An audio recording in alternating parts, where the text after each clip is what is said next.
Listen, if there's one thing I've learned living out here under the big Montana sky, it's that some people have way too much time on their hands, and others have way too much ego. You'd think the sound of a crackling grill and the smell of smoked brisket on a Saturday evening would be the universal sign for leave me the hell alone, right? Well, apparently not if your name is Bethany Crowell, and you treat a homeowners association like it's a sovereign nation and you're the self-appointed warlord. I was standing there, leaning against the tailgate of my truck, just soaking in the quiet. My back pasture was glowing in that deep, honey gold light you only get right before the sun dips behind the peaks, and I had about a dozen off-duty deputies lounging around. These are folks who spend their days dealing with the worst of humanity, so seeing them kick their boots up on the fence rails with a cold drink was the closest thing to peace I'd felt all week.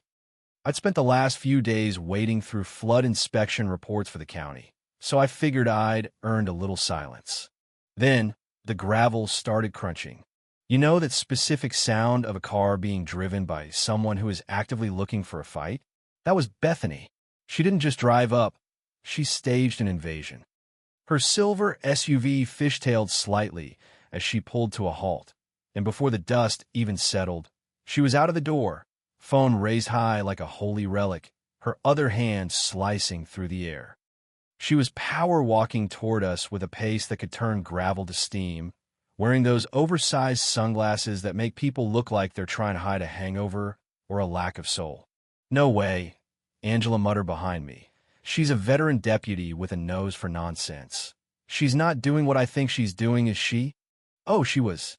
Bethany stopped dead in the middle of my driveway, planted her feet, and pointed a trembling finger at my barn like she'd just discovered a nest of international terrorists. "Yes, 911. I need officers dispatched immediately," she shrieked in her phone. Her voice was thin, sharp, and loud enough to give a headache to a stone. "There are armed men all over the property. Dark vehicles. Tactical gear. They're moving in formation. I fear for my safety and the safety of this entire HOA community." I just stood there, eyes closed, exhaling slowly through my teeth. She wasn't confused. She wasn't mistaken. She was looking straight at 12 guys in flannel shirts and jeans, guys she had seen 100 times around town, and she was flat out lying to emergency dispatch. "Jake," Greg whispered next to me, holding a spatula like it was a cursed object. "Is she really calling us in? On us?" "Bethany, you might want to slow down there," I called out, trying to keep my voice at a level that didn't suggest I wanted to launch her over the fence. She cut me a look that was pure razor wire. "Don't interfere, Mr. Carter. I am documenting this. You are harboring armed personnel without approval. This is a flagrant violation of neighborhood safety bylaws." I blinked. "Safety bylaws? Bethany, these are county staff. They work with Sheriff Morales. They're having a burger. Anyone can claim to work in law enforcement," she snapped, her face turning a shade of purple that almost matched the vivid violet blouse she loved to wear for official business. "If they were real officers, they'd be behaving like it. Not drinking beer beside a barn. This is a paramilitary operation." Behind her, the faint, high-pitched wail of sirens started drifting over the ridge. She'd actually done it. She had summoned the cavalry to a barbecue. The irony was so thick you could have spread it on a cracker. The HOA president was calling the cops on the cops. By the time the patrol units rolled in, lights flashing, but sirens cut, standard active shooter approach, the air in the yard was heavy. 2 young deputies I didn't recognize stepped out, looking like they expected to find a war zone. Instead, they found a bunch of their senior officers looking at them with a mix of pity and exhaustion. Bethany didn't even give them a chance to breathe. She marched up, clipboard now magically in hand, and started barking orders. "I demand you arrest them. Look at those trucks. Look at their boots. They have tactical belts. This is unauthorized." One of the responding deputies looked at me, then at Greg, who was literally still holding a plate of brisket, and then back at Bethany. He rubbed the bridge of his nose like he was trying to stave off an aneurysm. "Mom, we're not here for HOA codes, and half the suspects you're pointing at are my supervisors." That should have been the end of it. Any sane person would have turned bright red, apologized, and crawled back into their SUV. But Bethany? She doubled down. She started ranting about watershed management and dust violations and how my ranch, which, for the record, isn't even part of her damn HOA, was somehow under her jurisdiction because it bordered the subdivision. "It's not over, Jake," she hissed at me, her knuckles wide around that clipboard. "The board knows what you're doing. We see the maps." That was the first time my gut twisted. The maps.